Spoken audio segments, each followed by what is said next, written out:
This video was made possible by our generous supporters on Patreon. Check out patreon.com/NWR for all the details.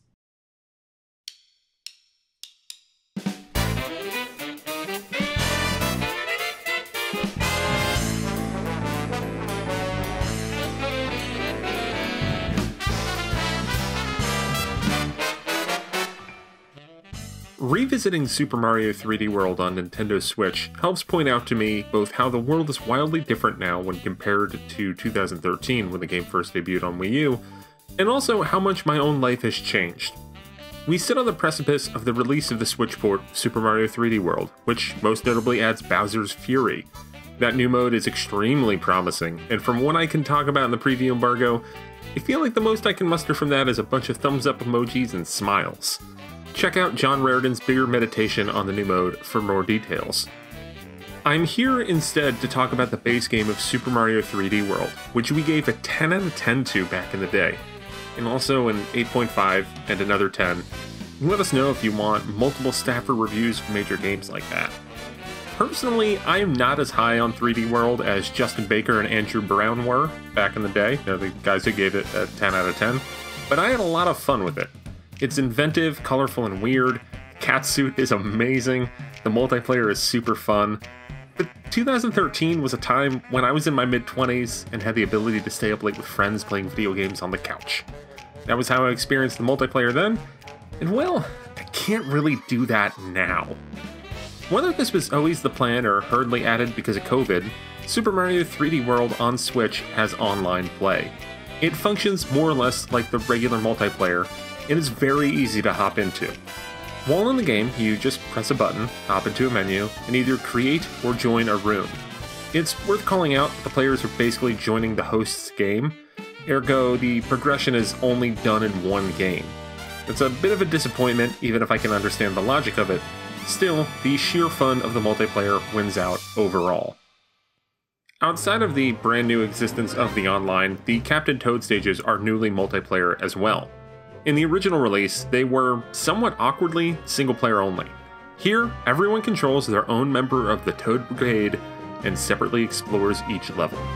The levels are otherwise unchanged, and it makes this multiplayer chaotic and goofy, especially since only one player can control the camera. The person who controls the camera in this multiplayer controls the game. If anything, this multiplayer makes me long for a deliberately made multiplayer Captain Toad game, because this one's just kind of goofy in its implementation.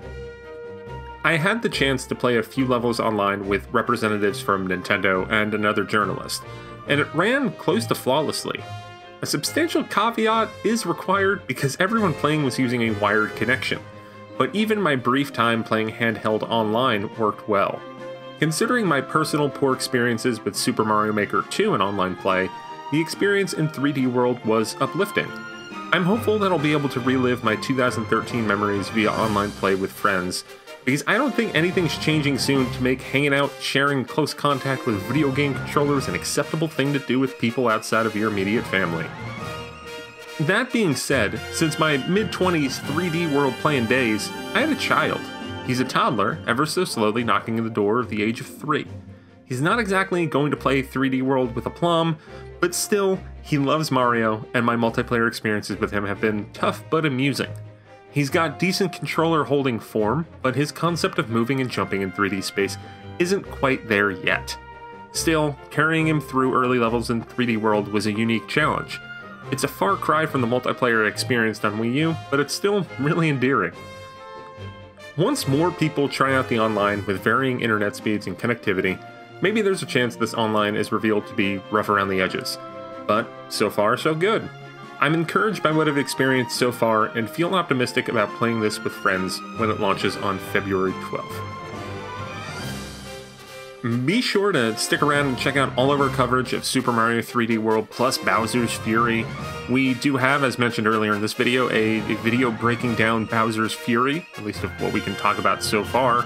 And we have some direct feed footage of the online play, just a couple of the levels that we played online. You can see for yourself if it looks like it runs smoothly. There's probably some frame rate drops that I didn't really miss when playing, but if you do see anything that looks unbecoming, did not affect my gameplay. So that's there. That's cool.